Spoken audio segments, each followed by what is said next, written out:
खाता है, एक तीसरा आदमी भी है जो न रोटी बेलता है न रोटी खाता है, वह सिर्फ रोटी से खेलता है।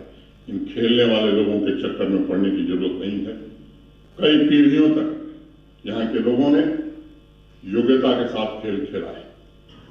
उनके बहकावे में आने की जरूरत नहीं है। इनसे सावधान रहने की जरूरत है। जिन्होंने आपके सपनों के साथ खिलवाड़ किया है, आप मन से तैयारी करिए। मैं फिर से आपको भरोसा देता हूं, विश्वास दिलाता हूं कि आपकी योग्यता के साथ कोई समझौता नहीं हो सकता है। आप निश्चिंत रहिए और जो हमारी नीति है भ्रष्टाचार के खिलाफ जीरो टॉलरेंस की, पूरी पारदर्शिता की, पूरी ईमानदारी की, वो आगे भविष्य में कायम रहेगी। हरिशंकर पाराशाही एक हिंदी के बड़े प्रसिद्ध व्यंग्यकार हुए। उन्होंने एक बात कही कि हमारे देश का आदमी नियम मान नहीं सकता, हमारे देश का आदमी नियम मान नहीं सकता, वह मुक्त आत्मा है। वह सड़क के बीचों बीच चलकर प्राण दे देगा लेकिन बाएं से नहीं चलेगा।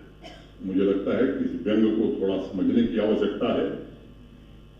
जम्मू कश्मीर निश्चित रूप से बदल रहा है, विकास के पथ पर अग्रसर है। ढेर सारी परियोजनाएं आज जम्मू शहर के नागरिकों को समर्पित की गई हैं। जिन परियोजनाओं का शिलान्यास किया गया है वो भी आने वाले समय में शीघ्र पूरी होंगी, उसका भी आपको लाभ मिलेगा।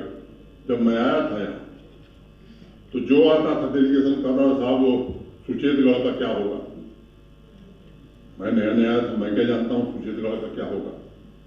फिर मैंने थोड़ा पढ़ना शुरू किया तो जिस राजनीतिक दल का चुनावी घोषणा पत्र मैंने पढ़ा तो उसमें इस बात का जिक्र जरूर था कि मेरी सरकार बनेगी तो सुचेतगढ़ में रिट्रीट सेरेमनी शुरू हो जाएगी।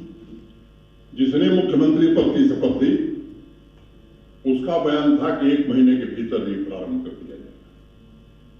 खैर प्रधानमंत्री जी के कारण वो प्रारंभ हो गया। अब वो 4 लेन की सड़क भी भारत सरकार ने स्वीकृत की है, लोग जाना भी शुरू कर दिए हैं। आने वाले दिनों में और बेहतर होगा। फिर लोग आने लगे साहब तभी रिवर फ्रंट बहुत देर हो रही है, कब से काम हो रहा है। अरे मैं था तभी शुरू हुआ था। एक दिन मैं गया देखने तो वहां तभी के अलावा मुझे कुछ दिखाई नहीं पड़ रहा था। मैंने लोगों को बुलाया, अधिकारियों को कहा भी कब हुआ क्या हुआ, साहब कागज पर हुआ है, बाकी कुछ नहीं हुआ है। उसके 3 घंटे के अंदर परिणाम निकाल दिया गया। शायद जम्मू कश्मीर नहीं, देश के किसी राज्य में 47 के बाद से आज तक ऐसा परिणाम कभी नहीं होगा। लास्ट कैंडिडेट का इंटरव्यू खत्म हुआ, उसके 3 घंटे के अंदर परिणाम निकाल दिए। जो परीक्षाएं हुई हैं, मैं खुलेआम कहना चाहता हूं, किसी को लगता है कहीं कोई गड़बड़ी आई है, दीजिए, उसकी निष्पक्षता पूर्वक जांच कराना और गड़बड़ी लेस मात्र पाई जाएगी तो निश्चित रूप से निरस्त करना और गड़बड़ी करने वालों को कानून और संविधान के अनुसार सजा दिलाना, इसकी जिम्मेदारी हम लेते हैं। इसे हम जरूर करें, लेकिन बहकावे में मत आइए। वो क्या कह सकते हैं जिन्होंने आतंकवादी और उनके परिवारों को नौकरी दी? उनको कौन नैतिक हक है जिन्होंने 1 लाख बैकडोर एंट्री करके ऐसे लोगों को भर दिया कि प्रशासन चलाना मुश्किल हो रहा। इनको कोई नैतिक हक नहीं। हम आपको भरोसा देते हैं कि जो भी नियुक्ति होगी केवल और केवल योग्यता और पारदर्शिता के आधार पर होगी। वो जमाना लग गया जब नौकरियां दुकान पर बिका करती थी, जब सिपाही से नौकरी मिलती थी। और इसलिए मैं नौजवान मित्रों से भी कहना चाहता हूं, आप भरोसा रखिए। कहीं आपको लगता है कोई भी गड़बड़ी हो रही है, आप ध्यान में लाइए, निश्चिंत रहिए, किसी गड़बड़ी करने वाले को बख्शा नहीं जाएगा, किसी को नहीं बख्शा जाएगा, चाहे वो कोई हो। हाँ, लेकिन अब वो लोग आईना दिखावें। मुझे लगता है जिन्होंने नौजवानों के सपनों को दिन दहाड़े लूटा, पूरे इकोसिस्टम को जिन्होंने बर्बाद करके रखा है, ऐसे लोग नौकरी में थे, दफ्तर आते ही नहीं थे। वो तकलीफें तो थोड़ी बढ़ेंगी और वो बढ़नी भी चाहिए, क्योंकि तनख्वाह आम आदमी जो टैक्स देता है उसकी कमाई से तनख्वाह जाती है। और मैं नौजवान साथियों से विशेष रूप से करना चाहता हूं कि कैंडल मार्च निकालने की जरूरत नहीं है। जिन लोगों ने आपके सपनों के आसियानों पर आग लगाई थी उनके बहकाव में मत आइए। जमीन से लेकर नौकरियों तक जिन्होंने केवल लूटने का ही काम किया था, अब कोई रास्ता नहीं मिल रहा है तो लोगों को भड़काने की कोशिश कर रहे हैं। मैं जम्मू कश्मीर के सभी नौजवानों से कहना चाहता हूं, निश्चिंत रहिए, कहीं भी न बेईमानी हुई है न होने दी जाएगी, और किसी बेईमान के लिए अब जगह जम्मू कश्मीर में नहीं रहेगी। एक बड़े हिंदी के प्रसिद्ध कवि हुए धूमिल, उनकी दो एक बड़ी छोटी कविता है, करके मैं अपनी बात खत्म करूंगा। एक आदमी रोटी बेलता है, एक आदमी रोटी खाता है, लेने पड़ते हैं। अब क्या पड़ी है कि गाली सुनी जाए लोगों की, कोई आवश्यकता नहीं, लेकिन गाली तब सुनी जाती है जब लगता है कि नहीं साहब, इसके बिना अब कोई विकल्प नहीं है, किसी को शौक नहीं, हमें नहीं रहना है। यहाँ जो बैठे हुए लोग हैं, मुझे लगता है कि डिप्टी मेयर साहब को छोड़, ये 10-20 साल बाद सब जाने वाले, और रहना आपको है, आपका साथ। यहाँ अस्थायी रूप से कुछ लोग आए हैं, चले जाएंगे। मुझे लगता है कि इसलिए विष पी करके भी शंकर की तरह गर्भपान करना पड़ा था, तब अमृत निकला था।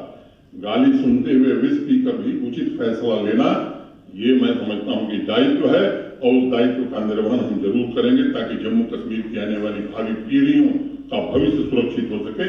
जम्मू कश्मीर भी देश की प्रगति में, नए भारत के निर्माण में किसी राज्य से कम योगदान न दे सके, इसलिए किया गया है। मैं आप सबसे निवेदन करना, किसी भी मित्र को भ्रांति है तो आप जरूर उसे बताएं।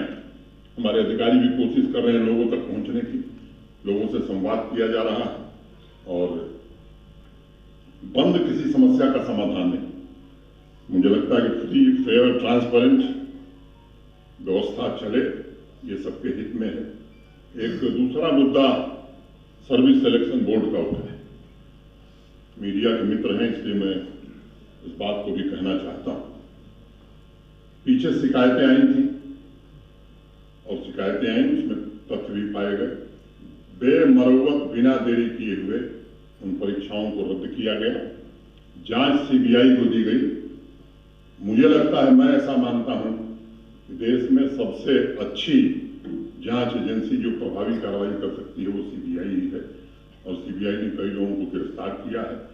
कठोरतम कार्रवाई जो हो सकती है वो की जा रही है, और मैं आपको भरोसा देता हूं, कोई कितना भी प्रभावशाली है, उसके गिरेबान तक कानून पहुंचेगा और उसे जरूर सजा दिलाई जाएगी। उसके बाद एक पारदर्शी प्रक्रिया से एक चयन हुआ, उस पर कुछ नौजवानों को आपत्ति है। मैं एक बात कहना चाहता हूं कि जानबूझ करके कोशिश हो रही किसी तरह से रिक्रूटमेंट न हो। 3 साल में 30,000 लोगों को सरकारी नौकरी हम दे चुके हैं। इस साल हम प्रयत्न कर रहे हैं कि इस साल 2023 में भी कम से कम 12,000 भर्तियां हम कर सकें। अभी पब्लिक सर्विस कमीशन के परिणाम आए। मैं आपको बताना चाहता हूं, अंतिम व्यक्ति का जब साक्षात्कार समाप्त हुआ, उसके 3 घंटे के अंदर परिणाम निकाल दिया गया। शायद हुआ क्या हुआ, अब कागज पर हुआ है, बाकी कुछ नहीं हुआ है। वो भी अभी मैं 2 दिन पहले गया था, फर्स्ट फेज 2.7 2.7 किलोमीटर का काम चल रहा है। मैं उम्मीद करता हूं कि आने वाले अक्टूबर तक वो भी बन जाएगा। एक सज्जन आए, नाम मैं नहीं लूंगा, आप सब जानते ही होंगे, उन्होंने कहा साहब जून महीने शुरू किया था, अभी तक नहीं बना। मैं गया कि मैं भी जरा देखा हूं जू कहाँ है। मैं गया तो कहीं जू तो नहीं दिखाई पड़ा, कुछ अवशेष दिखाई पड़े।